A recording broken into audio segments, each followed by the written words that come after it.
పరిశుద్ధ గ్రంథము నుండి నిర్గమాకాండము 20వ అధ్యాయము. దేవుడు ఈ ఆజ్ఞలన్నీ వివరించి చెప్పెను. నీ దేవుడైన యెహోవాను నేనే దాసుల గృహమైన ఐగుప్తు దేశములో నుండి నిన్ను వెలుపలికి రప్పించి తిని, నేను తప్ప వేరొక దేవుడు నీకుండకూడదు. పైన ఆకాశం అందే కానీ, క్రింద భూమి అందే కానీ, భూమి క్రింద నీళ్ళ ఎందే కానియుండు దేని రూపమునైను విగ్రహమునైనను నువ్వు చేసి కొనకూడదు. సకల యుగములలో అక్షయుడును అదృశ్యుడును నిత్య నివాసి పరిశుద్ధుడు అయ్యున్న తండ్రి వందనములు. అపరిమిత జ్ఞాన సంపన్నులయ్యున్న మీరు మా జ్ఞానమునకందరూ మిమ్మల్ని అర్థము చేసుకునే అనేక పద్ధతులలో ఆరాధన పద్ధతి, ప్రార్థనా పద్ధతి, వాక్యోపదేశ పద్ధతి ద్వారా తండ్రి అని మిమ్మల్ని కలుసుకొనుటకు మీరిచ్చిన చనువును బట్టి వందనములు. ఈ దినాన నీ ఆజ్ఞలు మాకు దీపముగా ఇచ్చుచున్న తండ్రి, నీ వాక్యము యొద్దకు వచ్చుచుండగా సంపూర్ణముగా నన్ను మరుగు చేసి నీ బిడ్డలతో స్పష్టముగా మాట్లాడమని ఆజ్ఞకు దీపముగా ఉన్న యేసయ్య అతి శ్రేష్ఠ నామములో బ్రతిమిలాడి వేడుకొనుచున్నాము తండ్రి, ఆమెన్. వాక్యాశక్తి కలిగి వాక్యమును వీక్షిస్తున్న మిమ్మల్ని అందరినీ తండ్రి ఆయన వాక్యములో ఉన్న దీవెనలతో నింపివేయును గాక, ఆమెన్. నిర్గమాకాండములో 14 అధ్యాయంలో సముద్రం పాయలైంది. 15 అధ్యాయంలో చక్కటి స్తుతి గీతాన్ని పాడి వారు ఎలీముకు వచ్చినట్లు మనం చూస్తూ ఉన్నాం. 16 అధ్యాయంలో సీను అరణ్యములో మళ్ళీ సణుక్కుంటూ ఉన్నారు ఇశ్రాయేలీలు. ప్రభు ఆకాశములో ఆయన మహిమను చూపించి మన్నానిచ్చి వారిని పోషించినట్లు చూస్తూ ఉన్నాం. 17 అధ్యాయంలో నీటి విషయంలో మోషేతో వాదిస్తూ ఉంటే నాతో వాదించనేలా, యెహోవాను శోధించనేలా అన్నప్పుడు ప్రభు హోరేబులో నీకు ఎదురుగుండా నేను నిలబడతాను, నువ్వు బండను కొట్టు, నీళ్లు బయలుదేరుతాయి అని చెప్పారు. మోషే చేతులు ఎత్తినప్పుడు ఇశ్రాయేలీలకు జయము కలిగినట్లు యెహోవా నిస్సి అని, మరి యెహోవా ధ్వజమని ప్రపంచాలకి జెండా వచ్చినట్టు మనం చూచాం. 18వ అధ్యాయంలో మోషే కుటుంబాన్ని మళ్ళీ దేవుడు కడుతూ ఉన్నాడు. మోషే మామ మరి రఘుయేలు, ఇత్రో, హోబాబు మరి అని కొన్ని పేర్లు ఆయనకున్నట్లుగా మనం చూస్తూ ఉన్నాం. చక్కగా కుటుంబాన్ని తీసుకొని మోషే దగ్గరికి వచ్చినప్పుడు 18వ అధ్యాయంలో మోషే ఆయన ఎదుర్కొని నమస్కారం చేస్తే వారి మామగారు ముద్దు పెట్టుకున్నారు. ఒకరి యోగక్షేమాలు ఒకరు తెలుసుకున్న తర్వాత దేవుడు ఇశ్రాయేలీల పట్ల చేసిన ఆశ్చర్య కార్యాలు, ఫరోని దీవించి రావటం, సముద్రం పాయలవ్వటం, అరణ్యంలో ఆహారం ఇవ్వటం, ఇవన్నీ తన మామతో మోషే చెప్పినప్పుడు దేవునికి బలి అర్పించి కృతజ్ఞతాస్తుతులు చెల్లించి అందరూ కలిసి మోషే, అహరోను అలాగనే మరి మోషే మామగారితో కలిసి గొప్ప విందు చేసిన తర్వాత మరొక రాజ్యాంగ చట్టం ఇక్కడ వచ్చినట్టు చూస్తున్నాం. కాబట్టి ఉదయం నుంచి సాయంత్రం వరకు మోషే తీర్పు చెప్పటం వాళ్ళ మామ చూచి, మరి ఇలా కష్టం కదా, దేవుణ్ణి చిత్తమైతే సామర్థ్యము కలిగి దైవభక్తి సత్యాశక్తి కలిగి లంచగొంటులు కాని మనుషుల్ని ఏర్పాటు చేసుకొని 1000 మందికి ఒకనిగాను, 100 మందికి ఒకనిగాను, 50 మందికి ఒకనిగాను, 10 మందికి ఒకనిగాను మరి నువ్వు నియమించి మరి ప్రతి ఒక్కరూ న్యాయంగా వారికి న్యాయం తీర్చాలి. కష్టమైనటువంటి వ్యాజ్యం అయితే నీ దగ్గరికి రావాలి, ఇది నీ దేవుని దగ్గర పెట్టుకొని చెయ్యన్నప్పుడు మరి అది దేవునికి ఇష్టమైంది గనక మరి ఆయన ఆ పని చేసినట్లుగా మనం చూస్తూ ఉన్నాం. 19వ అధ్యాయంలో సీనాయి అరణ్యం దగ్గరికి వస్తే ప్రభు అంటున్నారు, మిమ్మల్ని నేను గద్దరెక్కల మీద మోసుకొచ్చాను, ఎత్తుకొని తీసుకొచ్చాను, మీరు నాకు స్వకీయ సంపాద్యము, నాకు యాజక రూపము, ఈ కొండ మేరని ఎవరు తాకూడదు అని ప్రభువే కొండ మీదకు దిగి వచ్చి కొండంతటిని కాల్చివేసి మరి ఆజ్ఞలు ఇవ్వాలి గనక కొండను శుద్ధీకరించినట్లు, ఆ కొండను పరిశుద్ధపరిచినట్లుగా మనం చూస్తూ ఉన్నాం. సీనాయి అన్న, హోరేబు అన్న, దేవుని పర్వతం అన్న ఒకటే అని ప్రభు బయలుపరుస్తూ ఉన్నారు. ఈ దినాన దేవుడు ఆజ్ఞలను ఇస్తూ ఉన్నారు. ఒక మాట చూద్దాం. ద్వితీయోపదేశ కాండము 4వ అధ్యాయము 15వ వచనంలో మనం గమనించినట్లయితే, ద్వితీయోపదేశ కాండము 4:15లో, హోరేబులో యెహోవా అగ్నిజ్వాలల మధ్య నుండి మీతో మాట్లాడిన దినమున మీరు ఏ స్వరూపమును చూడలేదు. కావున మీరు చెడిపోయి భూమి మీదనున్న ఏ జంతు ప్రతిమనైనను, ఆకాశమందు ఎగురు రెక్కల గల ఏ పక్షి ప్రతిమనైనను, నేల మీద ప్రాకు ఏ పురుగు ప్రతిమనైనను, భూమి క్రిందనున్న నీళ్ల యందలి ఏ చేప ప్రతిమనైనను, ఆడు ప్రతిమను గాని మగ ప్రతిమను గాని ఏ స్వరూపము కలిగిన విగ్రహమును మీ కొరకు చేసుకొనకుండునట్లు ఆకాశం వైపు కన్నులెత్తి సూర్యచంద్ర నక్షత్రములైన ఆకాశ సైన్యమును చూచి మరులు కొల్పబడి నీ దేవుడైన యెహోవా సర్వాకాశము క్రిందనున్న సమస్త ప్రజల కొరకు పంచిపెట్టిన వాటిని నమస్కరించి వాటిని పూజింపకుండునట్లు మీరు బహు జాగ్రత్త పడుడి. కాబట్టి ఏ ప్రతిమకు మీరు నమస్కారం చేయకూడదు అని ప్రభు తెలియచేస్తూ ఉన్నారు. సామెతల గ్రంథము 6వ అధ్యాయములో కూడా మరి ఆజ్ఞను దేవుడు దీపముగా ఇస్తూ ఉన్నట్లుగా మనం చూస్తూ ఉన్నాం. ఒకసారి చూద్దాం. సామెతల గ్రంథము 6వ అధ్యాయము 23వ వచనంలో, ఆజ్ఞ దీపముగాను ఉపదేశమును వెలుగుగాను ఉండును. ఆజ్ఞను దేవుడు దీపముగా ఇస్తూ ఉన్నారు. అలాగనే మనం గమనించినట్లయితే ప్రభు ఇక్కడ చక్కగా చెప్తూ ఉన్నారు. ఆకాశమందు కానీ భూమి యందు కానీ భూమి క్రింద నీళ్ళ యందు కానీ ఏ స్వరూపాన్ని ప్రతిమను చేయకూడదు, వాటికి సాగిలపడకూడదు, నేను రోషము కలిగిన దేవుడను అని. అలాగే యెషయా 43:10లో కూడా, మీరు తెలుసుకొని నన్ను నమ్మి నేనే ఆయనని గ్రహించినట్లు మీరును నేను ఏర్పరచుకున్న నా సేవకులు నాకు సాక్షులు. నాకు ముందుగా ఏ దేవుడు నిర్మింపబడలేదు, నా తరువాత ఏ దేవుడు ఉండడు. నేనే యెహోవాను, నేను తప్ప వేరొక రక్షకుడు లేడు. రక్షించువాడను శిక్షించువాడను నేనే. ఏ అన్య దేవతయు మీలో ఉండి ఉండలేదు. నేనే దేవుడను, మీరే నాకు సాక్షులు, ఇదే యెహోవా వాక్కు అని యెషయా 43:10లో చూస్తూ ఉన్నాం. కాబట్టి మొదటి స్థానం ప్రభుకి ఇవ్వాలి. అప్పుడు ప్రభు అన్నిటిలో ఉన్నత స్థానము ఆయన బిడ్డలకు ఇచ్చువారై ఉన్నారు గనక 5వ వచనంలో చూస్తే, నిర్గమకాండము 25వ వచనంలో, ఏలయనగా నీ దేవుడైన యెహోవానగు నేను రోషము కలిగిన దేవుడను. నన్ను ద్వేషించు వారి విషయములో 3-4 తరముల వరకు తండ్రుల దోషమును కుమారుల మీదికి రప్పించుచు, నన్ను ప్రేమించి నా ఆజ్ఞలు గైకొని వారిని 1000 తరముల వరకు కరుణించువాడనై ఉన్నాను. 1000 తరముల వరకు నేను మిమ్మల్ని కరుణిస్తాను అని ప్రభు తెలియచేస్తూ ఉన్నారు. మనం గమనించినట్లయితే మరి ప్రభు కొన్ని హెచ్చరికలు మనకు తెలియచేస్తూ ఉన్నారు. 1 కొరింథీలకు రాసిన పత్రిక 7వ అధ్యాయము, కొరింథీలకు రాసిన మొదటి పత్రిక 7వ అధ్యాయం 19వ వచనంలో, దేవుని ఆజ్ఞలను అనుసరించుట ముఖ్యము అని ప్రభు తెలియచేస్తూ ఉన్నారు.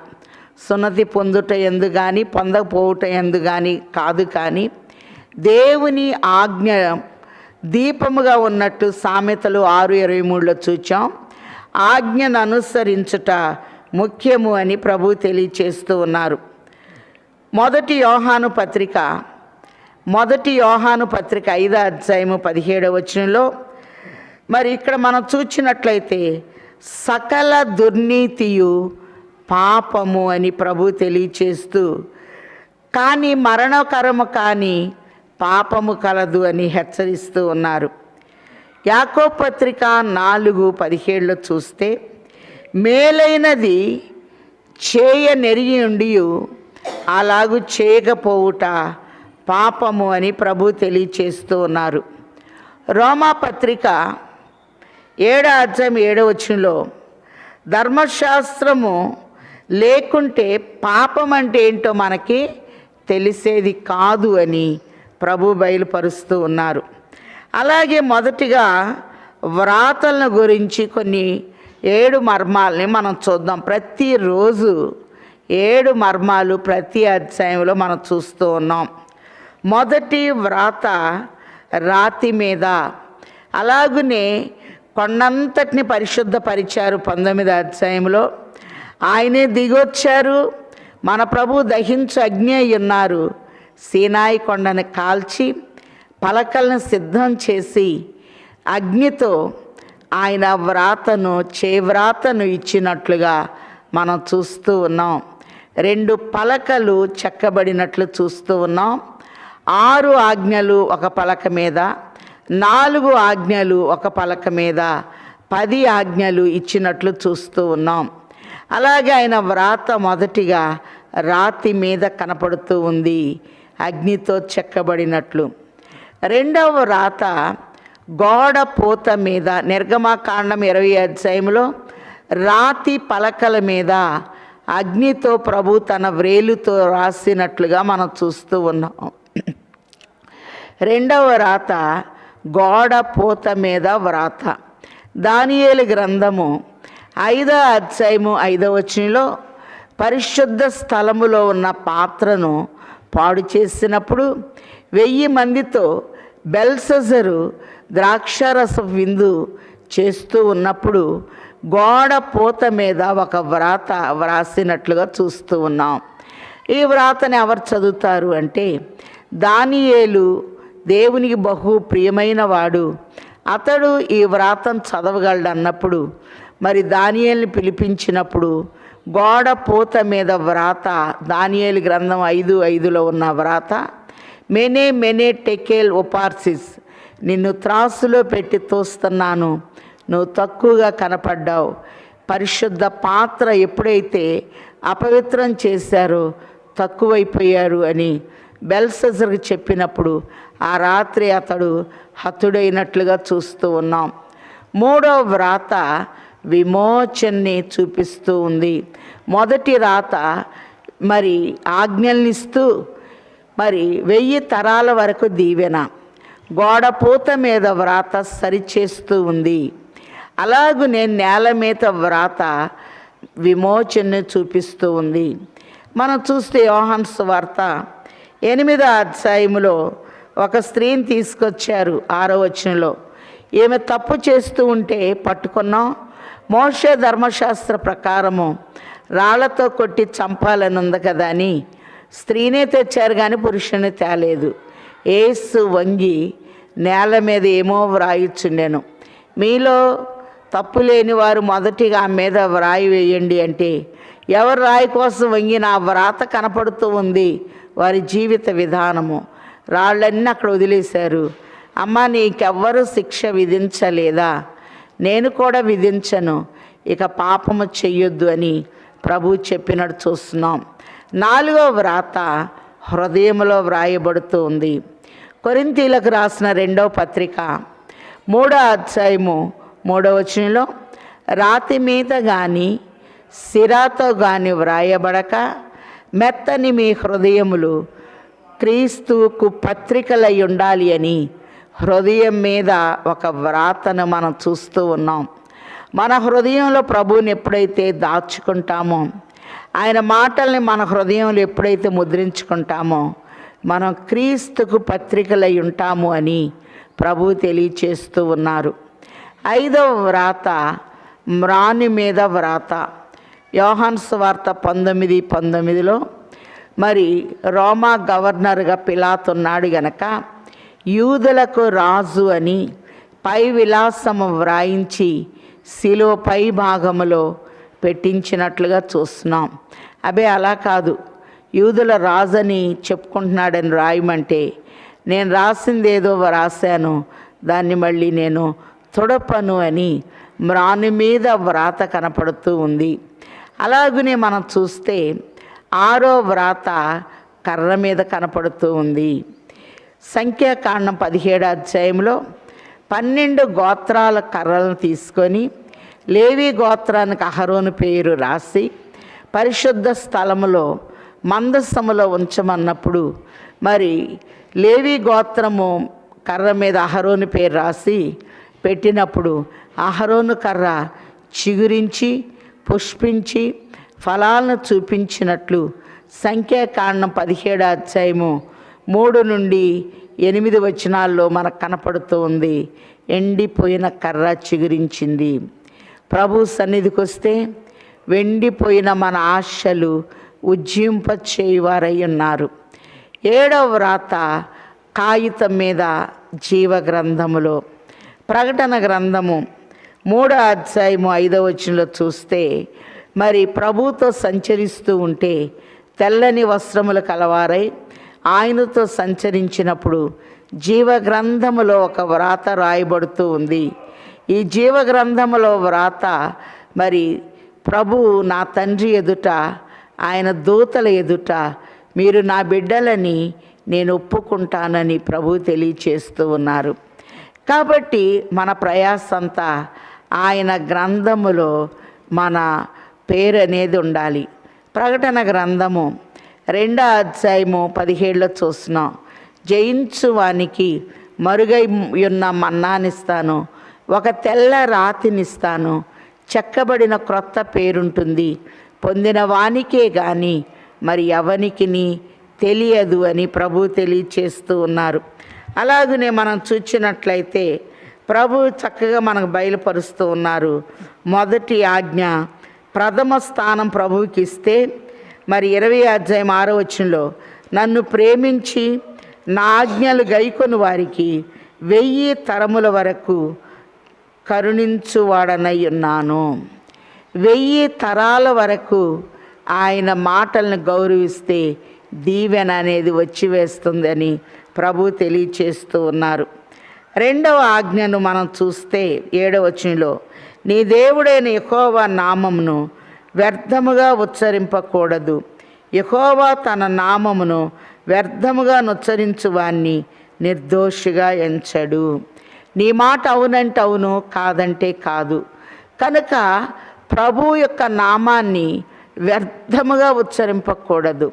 ఆయన పరమందు ఉన్నాడు, మనం క్రింద ఉన్నాము గనక మరి పైనుండి వచ్చిన ఈ నామాన్ని చాలా గౌరవార్థముగా మరి ఇస్రాయేల్ దేశం వెళ్ళినప్పుడు డెడ్ సీ ఎదురుగుండా కొమరన్ కేవ్స్ అని ఉన్నాయి. అక్కడ యెషయా గ్రంథపు చుట్టలు దొరికినాయి.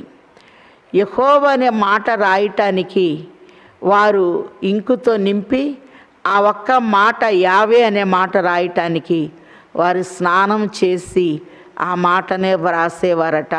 అంటే అంత నిష్ఠ నియమాలతో.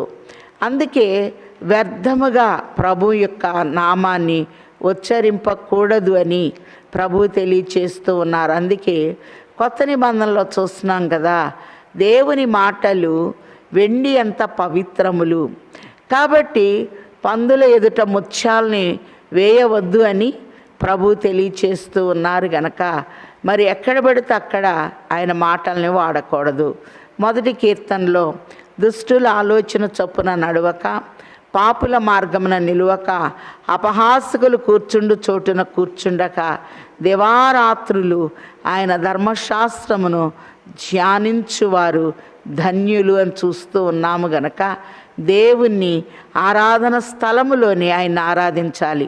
137వ కీర్తనలో బబులోను నదుల యొద్ద ఇశ్రాయేలీలు ఉన్నప్పుడు మరి సియోను గీతాల్లో ఒకటి పాడండి, మాకు సంతోషాన్ని కలిగించండి అని సిరియన్స్ అంటే వాళ్ళు ఎంత నిష్ట పాటించారంటే అన్యుల దేశంలో యెహోవా కీర్తనలు లేక సియోను కీర్తనలు మనం ఎట్లు పాడుదము అని చాలా నిష్ట నియమాలతో మన దేశంలోనికి వెళ్ళే పాడుకోవాలి అని వారు నిష్టగా ఉన్నట్లు 137వ కీర్తనలో మనం చూస్తూ ఉన్నాము గనక ఆయన నామాన్ని వ్యర్థముగా ఉచ్చరింపకూడదు. 3వ ఆజ్ఞగా 8వ వచనంలో విశ్రాంతి దినమును పరిశుద్ధముగా ఆచరించుటకు జ్ఞాపకముంచుకొనుము. 6 దినములు నువ్వు కష్టపడి నీ పని అంతయు చేసుకొనవలెను. 7వ దినము నీ దేవుడైన యెహోవాకు విశ్రాంతి దినము. దానిలో నీవైనను నీ కుమారుడైనను నీ కుమార్తె అయినను నీ దాసుడైనను నీ దాసి అయినను నీ పశువైనను నీ ఇంటిలో నున్న పరదేశైన ఏ పని చేయకూడదు. 6 దినములు యెహోవా ఆకాశమును భూమిని సముద్రమును వాటిలో సమస్తమును సృష్టించి 7వ దినము విశ్రమించెను. అందుచేత యెహోవా విశ్రాంతి దినమును ఆశీర్వదించి దాన్ని పరిశుద్ధపరచెను. మనం చూస్తే ప్రసంగి 5లో నీవు నీ దేవుడైన యెహోవా మందిరమునకు వెళ్ళినప్పుడు నీ ప్రవర్తనను గూర్చి జాగ్రత్తగా ఆలోచించుకొనుమని ప్రభు తెలియచేస్తూ ఉన్నారు. నా మందిరము సమస్త జనులకు ప్రార్థనా మందిరమని ప్రభు బయలుపరుస్తూ ఉన్నారు. చాలాసార్లు నేను జ్ఞాపకం చేశాను. మరి 1000 దినములు వెలుపల జీవించుట కంటే ఒక్క దినము ఆయన మందిరావరణంలో గడుపుట మేలు అని 84వ కీర్తన 10లో చూస్తూ ఉన్నాం. యెషయా 58, 13, 14 వచనాల్లో నా విశ్రాంతి దినము మనోహరమైనదియు ఘనమైనదియు ప్రతిష్ఠించబడినదియు అనుకొని దాన్ని ఘనముగా ఆచరించినడలా దేశం యొక్క ఉన్నత స్థలముల మీద నేను నిన్నెక్కించెదనని ప్రభు తెలియచేస్తూ ఉన్నారు. యాకోబు యొక్క స్వాస్యము నీ అనుభవంలో ఉండునని ప్రభు చెప్తున్నారు. విశ్రాంతి దినాన్ని గౌరవిస్తే దేశంలో ఉన్నత స్థానంలో నిన్ను కూర్చుండబెడతాను అని వాగ్దానం చేస్తూ ఉన్నారు గనక 6 దినాలు మన కొరకు ఇచ్చారు. 7వ దినము విశ్రమించి పరిశుద్ధపరిచారు. విశ్రాంతి దినమునకు మనుష్య కుమారుడు ప్రభు అయి ఉన్నారు అని మనం చూస్తూ ఉన్నాం. మరి శనివారం విశ్రాంతి దినముగా చూస్తూ ఉన్నాం. ప్రభు శిలువను చేయించి ఆదివారం లేచారు గనక మరి విశ్రాంతి దినముగా ఆదివారాన్ని మనం ఆచరిస్తూ విశ్రాంతి దినమునకు మనుష్య కుమారుడు ప్రభు అయి ఉన్నారు అని మనం చెప్పుకుంటూ ఉన్నాం. ఆయన్ని పరిశుద్ధముగా ఆచరించాలి. నీ తండ్రి పరిశుద్ధుడు, మీరును పరిశుద్ధులయుండుడి అని ప్రభు మనల్ని హెచ్చరిక చేస్తూ ఉన్నారు. అలాగనే 4వ ఆజ్ఞగా చూస్తే 12వ వచనంలో నిర్గమాకాండము 20వ అధ్యాయం 12వ వచనంలో నీ దేవుడైన యెహోవా నీకు అనుగ్రహించు దేశములో నువ్వు దీర్ఘాయుష్మంతుడగునట్లు నీ తండ్రిని నీ తల్లిని సన్మానించుము. దీర్ఘాయుష్మంతులుగా ఉండాలి అంటే నీ తండ్రి అనగా ప్రభు, తల్లి అనగా సంఘము. సామెతల్లో మనం చూస్తూ ఉన్నాం, నీ తండ్రి ఆజ్ఞను పాటించుము, నీ తల్లి ఉపదేశమును త్రోసి వేయకుము అని ప్రభు తెలియచేస్తూ ఉన్నారు. ఒకసారి వాక్యాన్ని చూద్దాం. సామెతల గ్రంథము 6వ అధ్యాయము 20వ వచనం. నా కుమారుడా, నీ తండ్రి ఆజ్ఞను గైకొనుము, నీ తల్లి ఉపదేశమును త్రోసివేయకుము. తల్లి అనగా సంఘము. అలాగనే లోకంలో కూడా మనందరికీ తల్లుల్ని ఇచ్చారు ప్రభు. ఆయన ఒక తల్లి అయి ఉన్నారు. యెషయా గ్రంథము 66:13లో చూస్తే ఒకని తల్లి వాణ్ణి ఆదరించున్నట్లు నేను మిమ్మల్ని ఆదరించెదను, యెరూషలేములోనే మీరు ఆదరింపబడేదరు అని ప్రభు తెలియచేస్తున్నారు. యెరూషలేమును ఒక తల్లిగా చూపిస్తూ ఉన్నారు. గలతీలకు రాసిన పత్రిక 4వ అధ్యాయము 24 నుండి చూస్తే ఈ స్త్రీలు 2 నిబంధనలై ఉన్నారు. వాటిలో ఒకటి సీనాయి కొండ సంబంధమైనదై దాస్యములో ఉండుటకు పిల్లలు కనును. ఇది హాగరు. హాగరు అనునది అరేబియా దేశంలో ఉన్న సీనాయి కొండయే. ప్రస్తుతమందున్న యెరూషలేము దాని పిల్లలతో కూడా దాస్యమందున్నది గనక ఈ నిబంధన దానికి దీటై ఉన్నది. 26వ వచనంలో గలతీ 4:26 అయితే పైనున్న యెరూషలేము స్వతంత్రముగా ఉన్నది, అది మనకు తల్లి. యెరూషలేము అనగా తల్లి అని ప్రభువు తెలియచేస్తూ ఉన్నారు. నువ్వు భూమి మీద దీర్ఘాయుష్మంతుడు వగునట్లు నీ తండ్రిని నీ తల్లిని సన్మానించుము. భారతదేశాన్ని మాతృదేశము అంటాం, ఇస్రాయేల్ దేశాన్ని ఫాదర్ ల్యాండ్ అంటారు, అంటే తండ్రి దేశముగా మనం చూస్తూ ఉన్నాం. కాబట్టి మనం గమనించినట్లయితే నీ తండ్రి ఆజ్ఞను గైకొనుము, నీ తల్లి ఉపదేశమును త్రోసివేయకుము అని ప్రభు తెలియచేస్తూ ఉన్నారు. మరి తల్లిదండ్రులను గౌరవిస్తే దీర్ఘాయుష్మంతులుగా ప్రభు దీవించువారై ఉన్నారు అని 4వ ఆజ్ఞగా మనం చూస్తూ ఉన్నాం. 5వ ఆజ్ఞ నరహత్య చేయకూడదు, కోపపడుడి కానీ పాపము చేయకుడి అని మనం చూస్తూ ఉన్నాం. అలాగనే ఆజ్ఞలు ఎప్పుడైతే చేతికి ఇవ్వబడినాయో మరి ప్రభు చెప్తున్నారు, మోషే నీ ప్రజలు చెడిపోయిరి అన్నప్పుడు మోషే అనువాడు ఏమాయనో మాకు తెలియదు అంటూ ఉంటే నిర్గమాకాండము 31వ అధ్యాయంలో ప్రభు ఆజ్ఞలను ఇచ్చారు.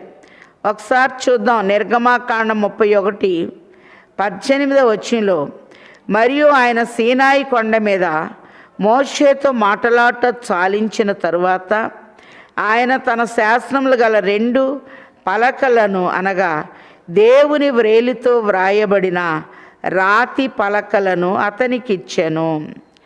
దేవుని ఆజ్ఞలు ఎప్పుడైతే మోషే చేతుల్లోకి వచ్చినాయో ఆజ్ఞ అతిక్రమం 32వ అధ్యాయంలో మరి అహరోనుతో అంటున్నాడు, మాకు మోషే అనేవాడు ఏమయ్యాడో తెలియదు, మా ముందు ఒక విగ్రహం కావాలని అన్ని వస్తువులు వేస్తే ఒక మోసం తయారు చేశాడు.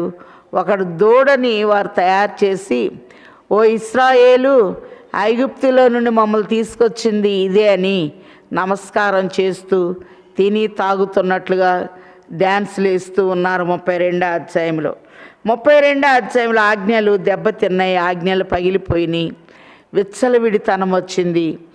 మరి మోషే అంటున్నాడు, లేవీలు మరి నీ కత్తి తీసుకొని ప్రక్కన ఉన్న వారిని చంపండి. నరహత్య చేయొద్దంటే ఇక్కడ నరహత్య. అబద్ధ సాక్ష్యము, నేను ఇలా అగ్నిలో వేసాను బంగారము, ఈ దూడ తయారైందని అహరోను అంటున్నాడు. ఆయన ఒక పొగరుతో మరి ఒక నమూనాను తయారు చేశాడు, అది ఆయన చెప్పటం లేదు. అందుకే అబద్ధ సాక్ష్యము పలుకకూడదు అనే మాటని చూస్తూ ఉన్నాం. అందుకే 4వ వచనంలో చూస్తే నిర్గమాకాండం 32:4 అతడు వారి యొద్దకు వాడిని తీసుకొని పొగరుతో రూపమును ఏర్పరిచి దాన్ని పోత పోసిన దూడగా చేశాను. అప్పుడు వారు, ఓ ఇశ్రాయేలు, ఐగుప్తు దేశంలో నుండి నిన్ను రప్పించిన నీ దేవుడు ఇదే అనిరి. కాబట్టి ఆజ్ఞకు వ్యతిరేకము అనేది ఇక్కడ కనపడుతూ ఉన్నట్లుగా చూస్తూ ఉన్నాం. ఆజ్ఞ అతిక్రమే పాపము, పాపం వలన వచ్చు జీతము మరణము అని చూస్తూ ఉన్నాం. కాబట్టి నరహత్య చేయకూడదు, కోపపడుడి కానీ పాపము చేయకుడి అంటున్నారు. మరి మంచి చెడ్డలనే పండుని తిన్నారు గనక ఆది తల్లిదండ్రులకు ఒక మంచి కొడుకు ఒక చెడ్డ కొడుకు పుట్టాడు. కయ్యూను హేబేలు కథ మనకు తెలుసు. అలాగే మనం చూసినట్లయితే దేవుడు హేబేలు అర్పణను అంగీకరించినప్పుడు కయ్యూను తన తమ్ముడిని చంపివేశాడు. మరి నీ తమ్ముడు ఎక్కడా అంటే, నా తమ్ముడికి నేను కావలి వాడనా అంటున్నాడు. నీ తమ్ముని రక్తము నేలలో నుండి మొరపెట్టుచున్నది అని ప్రభు మాట్లాడినట్లుగా చూస్తున్నాం. నరహత్య చేయకూడదు. 6వ ఆజ్ఞ వ్యభిచరించకూడదు. దేవుని కంటే ఎక్కువగా దేన్ని ప్రేమించినా అది విగ్రహారాధనతో సమానము. యాకోబు పత్రిక 4:4 చూస్తున్నాం, వ్యభిచారిణులారా, ఈ లోక స్నేహము దేవునికి వైరమని మీరు ఎరుగరా? ఎవరు ఈ లోకముతో స్నేహము చేయునో వాడు దేవునికి శత్రువగును. కాబట్టి దేవుని వాక్యంతో స్నేహం చేయాలి, సంఘముతో స్నేహం చేయాలి. కొందరు మానుకొన్నట్లు మీరు సమాజముగా కూడుట మానవద్దు అని ప్రభు తెలియచేస్తూ ఉన్నారు. ఈ లోక స్నేహము దేవునికి వైరమని మీరు ఎరగరా? ఎవరు ఎక్కువ లోకంతో స్నేహం చేస్తారో వాళ్ళు దేవునికి శత్రువుగా ఉన్నట్లుగా చూస్తూ ఉన్నాం. అలాగనే 7వ ఆజ్ఞ, దొంగిలకూడదు. కాబట్టి ప్రభు నీకు ఇచ్చిన దాంతో నువ్వు తృప్తి పడు. దొంగతనము అనేది చేయకూడదు, మరొకరిని దోచుకోకూడదు. నిన్ను వలె నీ పొరుగు వారిని ప్రేమించుమని ప్రభు తెలియచేస్తూ ఉన్నారు. ఒకసారి చూద్దాం. ఈ 10 ఆజ్ఞల్ని 2 ఆజ్ఞల్లో కుదించి ప్రభు చెప్తూ ఉన్నారు. మత్తయి సువార్తలో మనం గమనించినట్లయితే 22వ అధ్యాయము, మత్తయి సువార్త 22:36లో మనం చూస్తే, ధర్మశాస్త్రంలో ముఖ్యమైన ఆజ్ఞ ఏదని అడిగాను. అందుకు ఆయన, నీ పూర్ణ హృదయముతోనూ, నీ పూర్ణ ఆత్మతోనూ, నీ పూర్ణ మనస్సుతోనూ నీ దేవుడైన ప్రభువును ప్రేమింపవలెనన్నదియే ఇది ముఖ్యమైనదియు మొదటిదియునైన ఆజ్ఞ. నిన్ను వలె నీ పొరుగువారిని ప్రేమింపవలనని 2వ ఆజ్ఞను దాని వంటిదే. ఈ 2 ఆజ్ఞలు ధర్మశాస్త్రమంతటికి ప్రవక్తలకును ఆధారమునై ఉన్నవని అతనితో చెప్పెను. కాబట్టి నిన్ను వలె నీ పొరుగువారిని ప్రేమించుము. పొరుగువారిని ఎప్పుడైతే ప్రేమిస్తామో పొరుగువారిని దేన్ని ఆశించము. అలాగనే 2 పాస్టర్స్ ఉన్నారట. ఓ పాస్టర్ గారు ఎదురుగుండా ఇంకో పాస్టర్ గారు అన్నీ పెట్టుకొని తింటున్నారట. అప్పుడు ఈ పాస్టర్ గారు అన్నారట, నిన్ను వలె నీ పొరుగు వారిని ప్రేమించుము అన్నారట. ఈ తినే పాస్టర్ గారు అన్నారట, నీ పొరుగు వారిని దేనిని ఆశించకూడదు, ఇదియు దేవుని ఆజ్ఞ అని చెప్పారట. అలాగనే నిన్ను వలె నీ పొరుగు వారిని ప్రేమించమంటే మనకున్నదేదో ప్రక్కోళ్ళకు కూడా ఇవ్వాలి. మనల్ని మనం ఎలా ప్రేమించుకుంటున్నామో ఇతరులను కూడా అలాగున ప్రేమించాలి. ఇది ధర్మశాస్త్రం అంతటికి చెందినది అని ప్రభు తెలియచేస్తూ ఉన్నారు. కాబట్టి దొంగిలకూడదు, ఎవరిది మనం ఆశించకూడదు, దొంగతనం అనేది చేయకూడదు అని ప్రభు తెలియచేస్తూ ఉన్నారు. అలాగనే మరి ఆకానా ఆయన ఇశ్రాయేలీల ప్రయాణంలో ఎరికోలో దేన్ని తీసుకోకూడదు, దాచుకోకూడదు అని చెప్తే, మరి యూదా గోత్రంలో జబ్దీ వంశంలోంచి వచ్చిన ఆకాను కొంత తీసుకొని భూమిలో దాచిపెడితే వారికి అపజయం కలిగింది. తర్వాత యెహోషువ అడుగుతున్నాడు, నా కుమారుడు నువ్వేం తీసుకున్నావో, ఏమి దాచిపెట్టావో చెప్పు అంటే, మరి ఆయన వస్త్రాల్ని, వెండిని, బంగారాన్ని డేరా క్రింద దాచిపెట్టినట్టు చెప్పినప్పుడు మరి అతనికి మరణ శిక్ష వచ్చి వేసినట్లుగా చూస్తూ ఉన్నాం. కాబట్టి దొంగిలకూడదు అని ప్రభు చెప్తూ ఉన్నారు. 8వ ఆజ్ఞ, నీ పొరుగు వాని మీద అబద్ధ సాక్ష్యము పలుకకూడదు. సామెతలు 25లో మనం చూచినట్లయితే, ఆలోచన లేకుండా వ్యాజ్యమాడటానికి నువ్వు వెళ్ళవద్దు. అయ్యో మా బంధువులతో పోట్లాడుతున్నారు, నేను వెళ్ళి కాస్త సపోర్ట్ చేద్దామని మరి న్యాయం తప్పించి మనం మాట్లాడకూడదు అని ప్రభు తెలియచేస్తూ ఉన్నారు. కాబట్టి సామెతలు 25:8లో, ఆలోచన లేక వ్యాజ్యమాడుటకు పోకుము, నీ పొరుగువాడు నిన్ను అవమానపరిచి దాని అంతమున ఇక నీవేమి చేయదు అని నీతో అనునేమో. నీ పొరుగువానితో వ్యాజ్యమాడవచ్చును కానీ పరుని గుట్టు బయట పెట్టకూడదు. అందుకే సామెతలు 25:2లో చూస్తున్నాం, సంగతి మరుగు చేయుట దేవునికి ఘనత, సంగతి శోధించుట రాజుల ఘనత.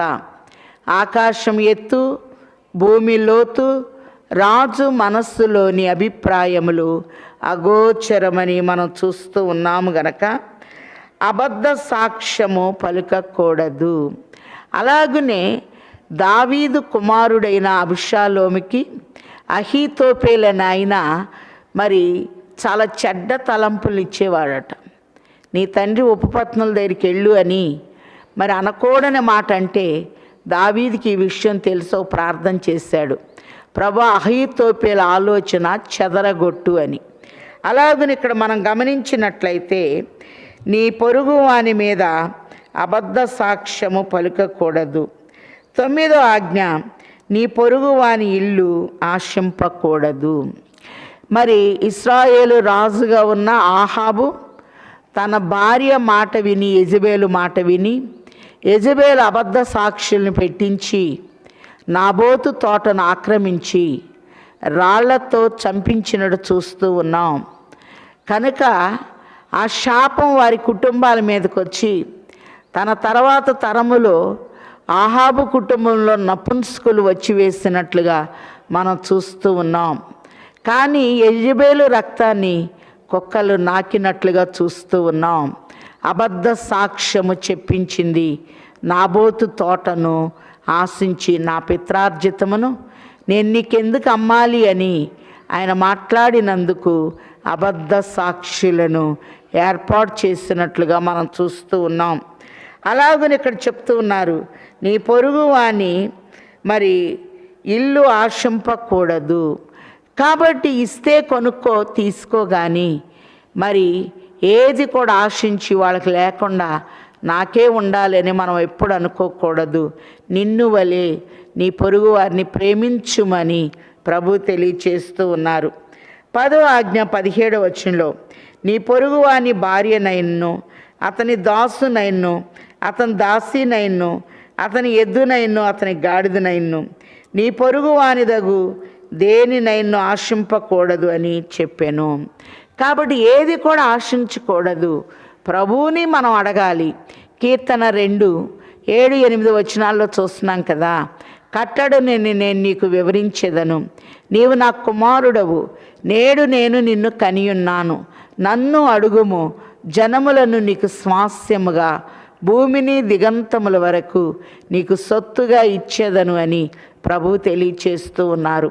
కాబట్టి ఇక్కడ మనం చూస్తే తొందరపడి ఏది కూడా మనం ఆశించకూడదు అని ప్రభువు తెలియచేస్తూ ఉన్నారు.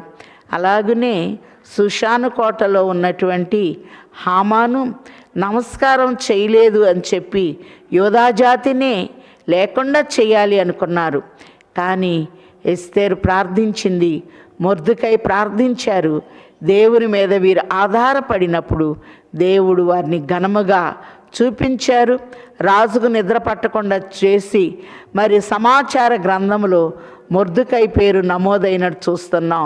కాబట్టి ఎవరక్కడ అన్నప్పుడు నన్ను తప్ప రాజు ఎవరిని గణపరుస్తాడు అనుకుంటే మరి మొర్దెకై విషయంలో ఏమేమి చెయ్యాలో అదంతా హామాన్ని పిలిచి ఎలాగూ చెయ్యని మరి రాజు ఆజ్ఞాపించినట్టు చూస్తున్నాం. అందుకే నా తలంపులు మీ తలంపుల వంటివి కావు అని ప్రభు తెలియచేస్తూ ఉన్నారు.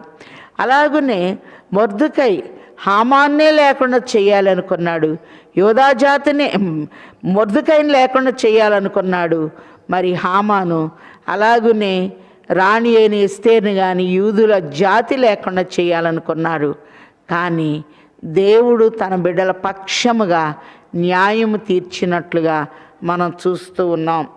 కాబట్టి మరి ప్రభు ఇదేన్ని ఆశించవద్దు అని తెలియచేస్తూ మరి 18వ వచనంలో, ప్రజలందరూ ఆ ఉరుములు మెరుపులు బోరధ్వనియు ఆ పర్వత ధూమమంతయు చూచి భయపడి తొలగి దూరముగా నిలిచి మోషేతో ఇట్లెను, నీవు మాతో మాట్లాడము, మేము విందుము, దేవుడు మాతో మాట్లాడిన మేము చనిపోదుము. అందుకు మోషే, భయపడకుడి, మిమ్ము పరీక్షించుటకు మీరు పాపము చేయకుండానట్లు ఆయన భయము మీకు కలుగుటకు దేవుడు వేంచేసెనని ప్రజలతో చెప్పాను. 19 అధ్యాయాల వరకు మోషే దేవుని దగ్గర అందుకొని మాట్లాడుతున్నారు. 19 అధ్యాయంలో ప్రభువే పర్వతం మీదకి వచ్చారు. 20 అధ్యాయంలో ప్రభు మాట్లాడుతూ ఉంటే మోషే, ప్రభు మాట్లాడితే మాకు భయం వేస్తుంది, మేము చచ్చిపోతాం, నువ్వు మాతో మాట్లాడు, ప్రభు ప్రతినిధి కానీ వారు అడుగుతున్నట్టు చూస్తూ ఉన్నాం. 21వ వచనంలో ప్రజలు దూరముగా నిలిచిరి. మోషే దేవుడున్న ఆ గాఢాంధకారమునకు సమీపింపగా యెహోవా మోషే తిట్లెను, ఇశ్రాయేలీలతో ఎలాగూ చెప్పుము, నేను ఆకాశము నుండి మీతో మాట్లాడితినని మీరు గ్రహించితిరి. మీరు నన్ను కొలుచుచు వెండి దేవతలనైనను బంగారు దేవతలనైనను చేసుకొనకూడదు. మంటి బలిపీఠమును నా కొరకు చేసి దాని మీద నీ దహన బలులను సమాధాన బలులను నీ గొర్రెలను నీ ఎద్దులను అర్పింపవలెను. మంటి బలిపీఠం అంటే మనమే, కాబట్టి మన శరీరం అంతా మంటి. అలాగనే మనం చూస్తే మనముగా ప్రభుకి సజీవ యాగముగా ఉండాలి అని ప్రభు తెలియచేస్తూ ఉన్నారు. నేను నా నామమును జ్ఞాపకార్థముగా ఉంచు, ప్రతి స్థలములో నీ యొద్దకు వచ్చి నిన్ను ఆశీర్వదింతునని ప్రభు తెలియచేస్తూ ఉన్నారు. ఎక్కడ 2-3 అయితే ఉంటారో వారి మధ్య నేను ఉంటాను. ఎక్కడ నా నామాన్ని జ్ఞాపకం చేసుకుంటారో అక్కడికి నేను వచ్చి వారిని ఆశీర్వదిస్తానని ప్రభు చెప్తూ ఉన్నారు. మరి ఇక్కడ మనం చూస్తే 25వ వచనం, నీవు నాకు రాళ్లతో బలిపీఠమును చేయినప్పుడు మలిచిన రాళ్లతో దాన్ని కట్టకూడదు. దానికి ఏ పనిముట్టు తగలనిచ్చినడలా అది అపవిత్రమగును. మరియు నా బలిపీఠము మీద నీ దిగంబరత్వము కనపడక ఉండునట్లు మెట్లు మీదుగా దాన్ని ఎక్కకూడదు. నీ దిగంబరత్వము ప్రభు సన్నిధిలో నేను ఎంత పేదోడిని, నేను దేవునికి ఏమి ఇవ్వలేకపోతున్నాను, నా దగ్గర ఏమీ లేదని అనకూడదు. భూమిని ఆకాశాన్ని ఇచ్చి భూమిని పాదపీఠముగా దాన పట్టాగా ఇచ్చారు. ఆకాశమును అని మంచి ధననిధిలోంచి వర్షం ఇస్తున్నాడు.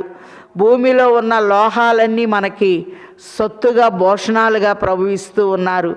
ఏ టైంకి ఏమి ఇవ్వాలో ఆయన గుప్పిలి విప్పి ఇస్తూ మనల్ని దీవిస్తూ ఉన్నారు గనక దేవుని విషయంలో లేదు అనే మాట మనం వాడకూడదని ప్రభు చెప్తూ ఉన్నారు. ప్రకటన 16:16లో కూడా ఇదిగో నేను దొంగవలే వచ్చుచున్నాను, తాను దిగంబరుడుగా సంచరించుట చూచి అని ప్రభు చెప్తూ నీ వస్త్రాన్ని కాపాడుకో అని ప్రభు చెప్తూ ఉన్నారు. ప్రభు ఇచ్చిన మహిమ వస్త్రాలని మనం కాపాడుకోవాలి. ఉల్లాస వస్త్రము, నీతి వస్త్రము, రక్షణ వస్త్రము, నిర్మలమైన వస్త్రము, పెండ్లి వస్త్రము, ప్రకాశమానమైన వస్త్రము, ఎన్నో వస్త్రాలని తండ్రి మనకిచ్చారు. అందుకే నీ దిగంబరత్వాన్ని నాకు కనపడనీయవద్దు. ప్రభు మనందరి కొరకు ఆయన వస్త్రము లాగివేయబడింది. ఆయన ధీరుడే కానీ మన కొరకు దీనుడైపోయాడు. ఫిలిప్పీ పత్రిక 2:10లో చూస్తున్నాం, ప్రతి మోకాలు ఆయన నామం పేరట వంచబడాలి, అన్ని నామముల కన్నా పై నామము యేసు నామం అని చూస్తూ ఉన్నాము గనక మరి ఎక్కడ ప్రభుని జ్ఞాపకం చేసుకుంటామో అక్కడికి ప్రభు వచ్చి దీవిస్తారు. ఆజ్ఞలను మనకిచ్చారు. ఆజ్ఞను ఒక దీపముగా తండ్రి ఇచ్చారు. 10 ఆజ్ఞలను 2 ఆజ్ఞల్లో మడిచారు ప్రభు. అందుకే నీ పూర్ణ హృదయముతో, నీ పూర్ణ బలముతో, నీ పూర్ణ శక్తితో దేవుణ్ణి ఆరాధించాలి. నిన్ను వలె నీ పొరుగు వారిని ప్రేమించాలి. ఆజ్ఞలు దేవుడు మనకిచ్చి ఉన్నారు గనక అట్టి ఆజ్ఞలను పాటిస్తూ మహిమ నుండి అధిక మహిమకు వెళ్ళగలిగిన స్థాయిని తండ్రి ఆయన బిడ్డలమైన మనకు ముమ్మరముగా దయచేయును గాక. ఆమెన్. ప్రధాన బోధకుడు అయ్యున్న తండ్రి, మీ మాటలు వెండి ఎంత పవిత్రములు, నీ మాటలు నాకు దొరకగా నేను భుజించి తిని అన్నట్లు నీ వ్రేలుతో వ్రాయబడిన ఆజ్ఞలు మోషే చేతికి 2 చేతులకు 2 పలకల్ని ఇచ్చివేసిన తండ్రి వందనాలు. బానిసలను బాలులుగా మార్చి ఆజ్ఞలు అని నీ చట్టాలని ఇచ్చి చక్కటి విద్యార్థులుగా, సిపాయిలుగా, రాజులుగా, యాజకులుగా నాయన మీరు మలిచిన విధానమును బట్టి వందించుచున్నాము. నాయన పరిశుద్ధ గ్రంథములో విద్యకు మీరిచ్చిన గొప్ప ప్రాధాన్యతను బట్టి నమస్కారములు చెల్లిస్తూ ఉన్నాము. అలాగనే నీ ఆజ్ఞలను మేము దీపముగా పెట్టుకొని మా దిగంబరత్వం కనపడకుండా నిత్యము నిన్ను స్తుతిస్తూ ఈ 10 ఆజ్ఞలను మేము పాటిస్తూ నాయన 5 ఆజ్ఞలు మేము అనుసరించాలి, 5 మేము విడిచిపెట్టాలి గనక నా నామములో మీరు నన్ను ఏమడిగినా నేను చేస్తానంటున్నారు. నీ నామమును మేము లోకానికి చూపెడుతూ నీ కొరకు నమ్మకమైన యోధులుగా, సాక్షులుగా మమ్మల్ని నిలబెట్టండి. ప్రపంచమంతటి మీద నీ కనుదృష్టి నుంచి నాయన ఈ 20వ తారీఖున నాయన నీ బిడ్డల్ని నూరంతలుగా అభిషేకించండి. నాయన మీరు ద్వితీయోపదేశ కాండము 1వ అధ్యాయం 11లో నా ఆజ్ఞలను గైకుంటే 1000 రెట్లు నేను మిమ్మల్ని ఆశీర్వదిస్తాను అన్నారు. నీ సన్నిధిలో 1000 రెట్లుగా మేము దీవించబడినట్లు చేయండి. ఏ కుటుంబంలో ఏ వేదన ఉందో, ఏ కుటుంబం బాధలో ఉందో, ఏ కుటుంబము దీనస్థితిలో ఉందో మీరు దర్శించండి తండ్రి. వందనములు. ఆయన కృంగిన వారిని లేవనెత్తువాడు, పడిపోయిన వారిని ఉద్ధరించువాడు. సర్వజీవుల కన్నులు నీ వైపు చూచుచున్నవేను చూస్తున్నాము గనక నీ పిల్లలు ఒక్కొక్కరికి న్యాయము జరిగించి నీతి సూర్యుడు మీ మీద ఉదయించును, అతని రెక్కలు మీకు ఆరోగ్యమును కలుగచేయును అన్న వాగ్దానముతో నింపివేయమని రాజులకు రాజు, ప్రభులకు ప్రభు మా మధ్యకు దిగివచ్చి తన ఆజ్ఞల్ని మాకు బహుమానముగా ఇచ్చి వేసిన ఆశీర్వాద కారకుడయ్యున్న సర్వశక్తి కలిగిన యేసయ్య శ్రేష్ఠ నామంలో బ్రతిమిలాడి వేడుకొనుచున్నాము తండ్రి. ఆమెన్. ప్రభు మిమ్మల్ని ఆశీర్వదించి మిమ్మల్ని కాపాడును గాక. ఆమెన్. ప్రభు మీ మీద తన సన్నిధి కాంతిని ఉదయింపచేసి మిమ్మల్ని కరుణించును గాక. ఆమెన్. ప్రభు మీ మీద తన ముఖ కాంతిని ప్రకాశింపచేసి సమాధానంతో, సమృద్ధితో తండ్రి మనల్ని నడిపించి ఆయన చట్టాల్ని, ఆయన ఆజ్ఞల్ని పాటించే వారిగా తండ్రి మనల్ని తీర్చిదిద్దును గాక. ఆమెన్. అందరికీ మరణాత.